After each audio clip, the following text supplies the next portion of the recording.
Hi Pisces! Kamusta? Welcome back to Pinay in the Tarot. This is your May kapalaran para sa mga Pisces General Love and Career Reading. Tingnan natin kung, depende kung anong cards ang lalabas. Okay. So, kamusta kayo guys? So, since general reading, maaaring mag-resonate o hindi. Pero pag nag-resonate, comment nyo para alam ko. And kung kailangan nyo naman ng private reading, you can message me sa Facebook page ko, Pinay Angel Tarot, or sa Viber or sa WhatsApp para mas mabilis. Nasa description box po yung contact details ko. So, message na lang po kayo. Ready ko yung mga cards nyo. Comment present, guys. Para alam ko nanonood kayo. And the more na nagko-comment, the more din na nasasagap natin yung energy nyo. Okay, so tingnan natin yung unang cards para kay Pisces. Door to Spirit, Door to Value. Wow, the Thinking Woman. Okay, so may blessings. Actually, yung blessings, spiritual, financial, pareho. Ang lakas ng intuition mo ngayon nagmamanifest ka ng kaperahan. At ang talas ng isip mo ngayon, Pisces, the thinking woman yung card mo dito. This is someone na talagang pinag-aaralan mo at very logical ka sa mga bagay-bagay, lalo na sa kaperahan mo. At ang dami mo na ding natutunan mga leksyon sa buhay, lalo na connected sa pera. So, ginagamit mo yung mga natutunan mo. Nakita ko dito mas gusto mo mapag-isa. Kasi ang dami mong minamanifest. Tsaka, ayan, kita nyo yung pera na to, guys. Yung Door to Value card. Ayan. So, may blessing. Posible yan, windfall luck or sudden money na matatanggap mo. Okay. From the tarot naman, overall energy, 5 of Swords. Okay, mukhang meron kayong disagreement ng person mo. And, nahihirapan ka pero gusto mong ayusin. Pinag-iisipan mo mabuti. Andun yung feeling na parang talo ka sa sitwasyon. Bakit kaya? Sa recent past, Ace of Swords, 10 of Swords, and the Moon. So, meron kang tinapos na cycle. Kasi gusto mo unahin yung sarili mo. Medyo nalito ka dito Kaya siguro naging hasty or biglaan yung naging desisyon mo dito. At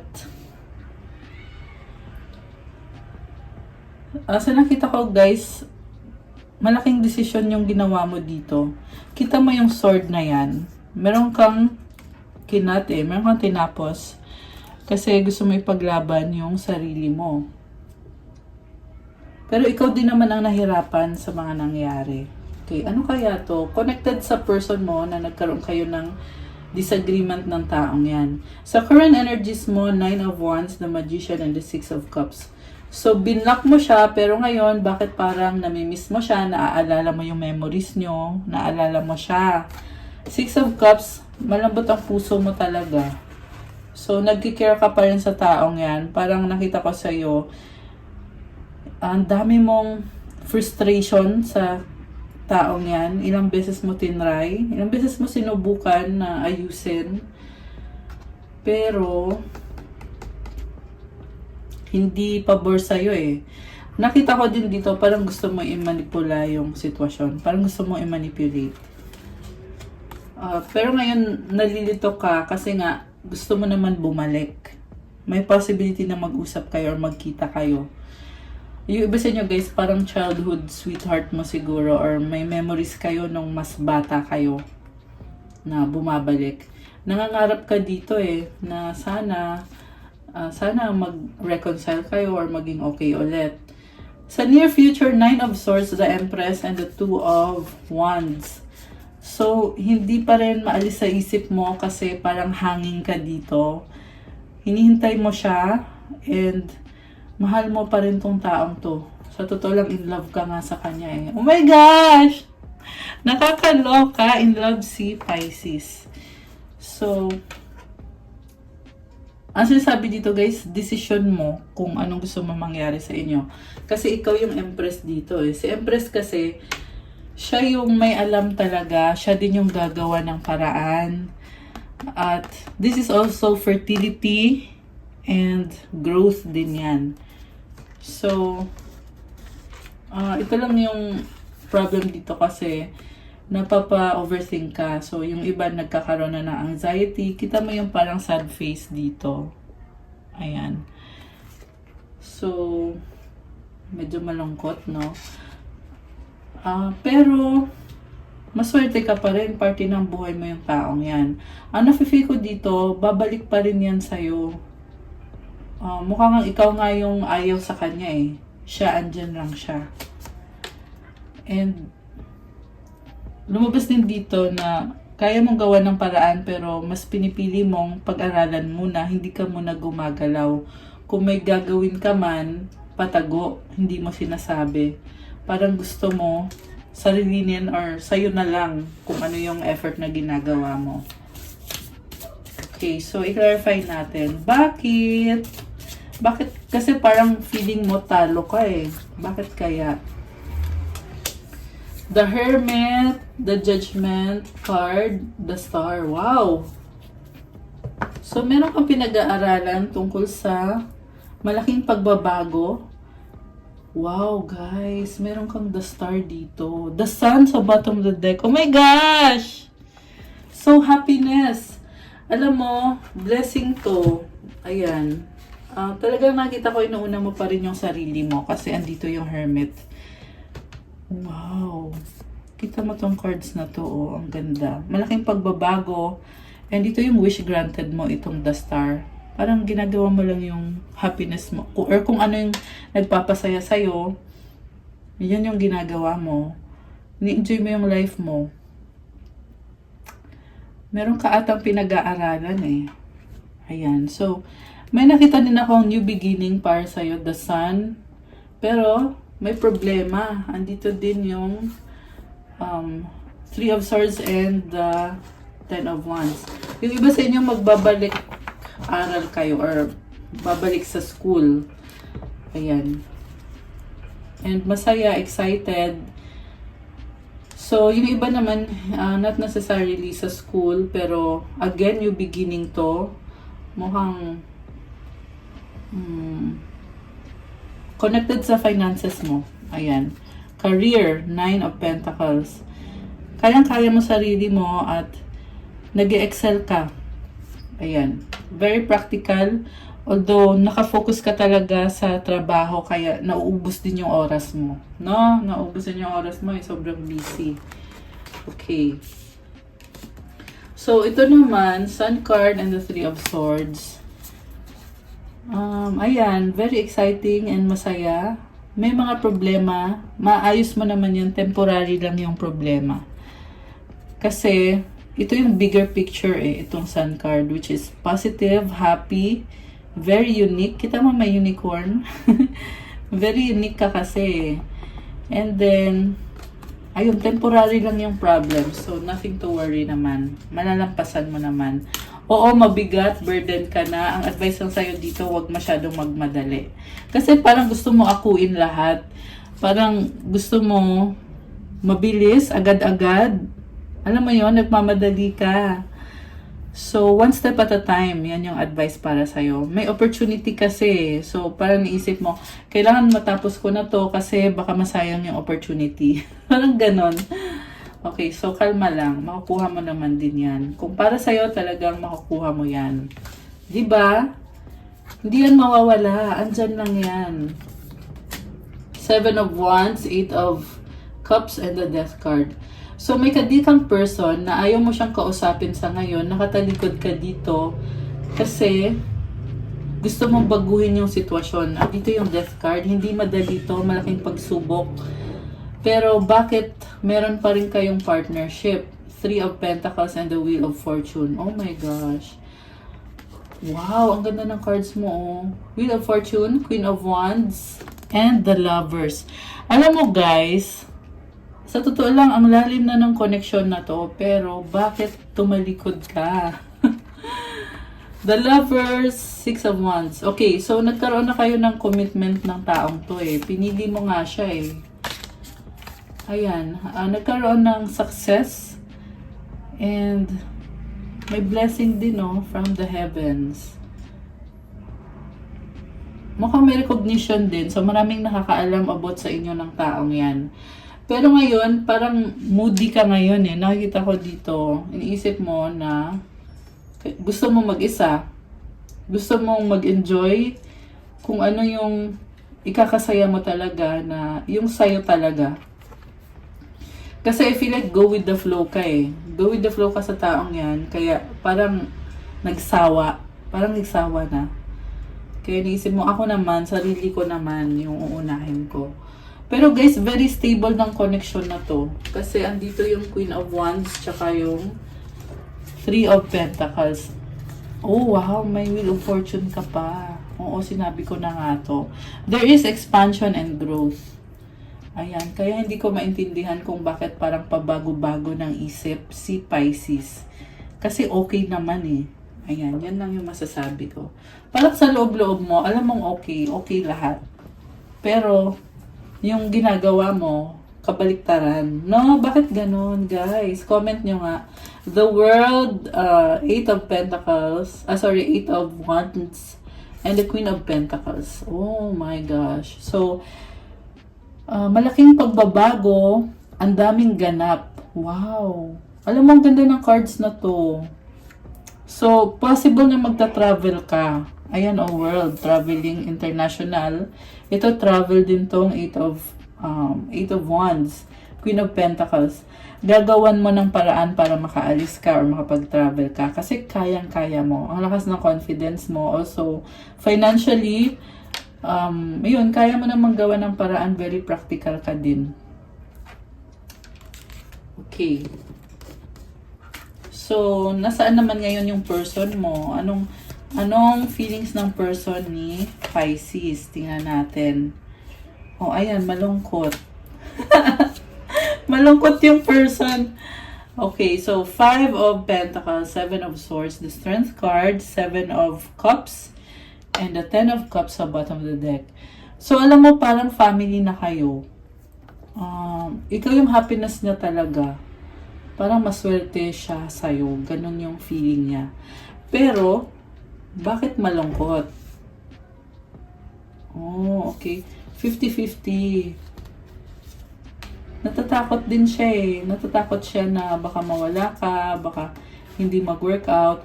Pero alam mo, masipag tong taong to. Todo effort siya sa relationship nyo. May lumabas na commitment or stability wedding. Ayan. Ayun naman pala guys eh. Ayan. Pero merong... Oh, okay. Parang iniisip niya, gusto niya magka-family na, baka gusto na magka-anak. Pero nagdadalawang isip. So, ito naman, umiiwas siya. Okay. Parang kinakalma mo yung sarili mo eh, pero lito ka pa rin. Lito pa rin, nalilito. Bakit ganon? Okay, pero yung person mo naman, nada-down. Okay, so i-clarify natin. Kasi nakita ko dito, parang gusto na magkapamilya. Grabe! Queen of Cups! Oh my gosh, sobrang mahal ka. So, si Queen of Cups, may mga pangarap yan. Parang gusto lang niyang masaya. Gusto lang niyang nagsasaya kayo. Pero, may misunderstanding, may conflict. 5 of Pentacles. Oh my gosh, nakakaloka. Parang nakita ko sa kanya, mahilig siya makipag-away, no? Makipagtalo. Ganon yung energy niya. Ace of Cups. Emotional tong person mo ngayon. Emotional siya. Pero, again, merong stability na lumabas. So, parang tinatry naman niya na maging okay kayo. Umiiwas siya. Gusto din niya maging positive. Pero bakit ganon? Parang habulin ng conflict eh. Pero nagtatry naman siya. Nagtatry naman siya kahit na may conflict sa inyo. Parang nakakaloka naman tong taong to. Parang nakita ko dito, naging irresponsible. Naging irresponsible siya. Ayan, kaya kayo nag-aaway. Pero, mahal ka naman niya, kaya lang parang gusto lang niya nagsasaya. Knight of Wands. So, pabalik-balik din siya eh. Gusto ka niya, pero medyo judgmental tong taong to. Okay, anong outcome? Anong outcome dito? Siguro ginajudge ka niya, kaya ikaw naapakan din yung ego mo. Kaya kayo nagkakagulo. Page of Pentacles, the Hangman, and the Three of Wands. Four of Cups sa bottom of the deck. So, the outcome is, hinihintay mo na magkaayos kayo kasi gusto mo mag-reach out ulit sa kanya. Pero ayaw mo yung ginagawa niya. Ayan. Alam mo, kahit merong part ng relationship na ayaw mo, pero hinihintay mo pa rin siya. Iwasan mo nga lang yung pag-overthink kasi minsan kakaisip mo, hindi na positive yung naiisip mo. Although, yung intention mo talaga, good naman talaga. Positive yung intention mo, pero nauuwi sa hindi. Alam mo yon? Yan kasi pag nasusobrahan, kaka-overthink, bumabaliktad eh. Ganun yung nakikita ko nangyayari. So, anong energies ang connected dito or mga gustong sabihin ng person ni Pisces? You don't know how hard it was to let you go. My gosh! Sabi sa'yo eh, malungkot. I can't stop thinking about you. Diyos ko, day! Na-obsess na sa'yo. Ano pa ang gustong sabihin? I want to be more than friends. Ayan. Kasi party din siya ng family mo eh. Ng mga friends mo. Eh, gusto niya, higit pa dun. Gusto niya, syempre, seryoso. Seryosong relasyon. So, ikaw naman to, I hide behind material things. Ayan. Tatago. Okay. I left you before you could leave me. Inunahan mo na. Inunahan mo na siya. Okay. Anong advice? Kuha ko din kayo ng self-care card at ng iba pang oracle cards. Ito. Okay. Kuha kita ng moon card. Anong moon card para kay Pisces? Be bold and make the first move. Oh, okay. Ayan. Lakasan mo daw ang loob mo. Ayan. Parang tinatry mo eh na mag-first move. Ikaw. The answers you need are coming. Full moon in Gemini. So, paparating na yung mga kasagutan sa mga tanong mo. Okay. Advice para kay Pisces.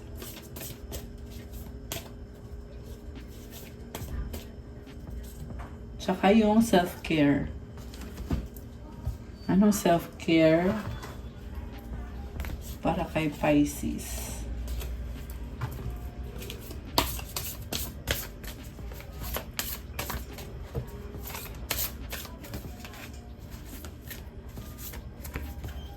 Okay. Ground yourself, nourish your temple. Wow, ang ganda naman ito. So, pag sinabing ground yourself, maging practical ka, alagaan mo yung katawan mo, kailangan healthy na pagkain, and prioritize. Minsan kasi nalulos ka eh, pag masyado mong ginagamit yung intuition mo. Nawawala ka sa priority, kaya sinasabing ground yourself. Although masipag si Pisces And, ayan, siguro inaalagaan mo yung katawan mo, kumakain ka ng healthy food. Merong something about sa heart. Ayan, merong heart. So, alagaan mo yung heart mo. Pareho sa emotions mo, tsaka yung physical na heart. Ayan, parang yan yung nakita kong mensahe para sa'yo. Na para hindi ka ma-stress, tsaka syempre para healthy. Wow, meron kang kita mo yung lotus sa head niya. Merong opportunities, may rainbow. Wow.